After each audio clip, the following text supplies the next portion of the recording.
வணக்கம். ஜெர்மனிக்கு சென்று வந்த தமிழக ஹிட்லருக்கு ஒரு தரமான கேள்வி.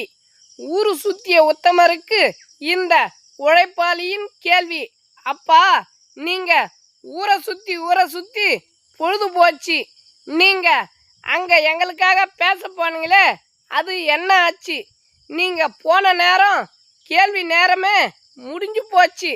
உலக பொருளாதாரத்தை இழுத்து வரேன்னு சென்றவரே, அந்த மிஸ்ஸாவை வென்றவரே, நீங்க ஜெர்மனியை சுத்தி பார்த்தது தான் மிச்சம். அதுக்கு செலவு எத்தனை லட்சம்?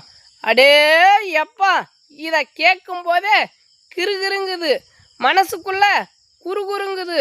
2000, 4000, 6000, 8000, 10,000 பிம்பிலிக்கா பிளாக்கி மாமா பிசுகாத்து.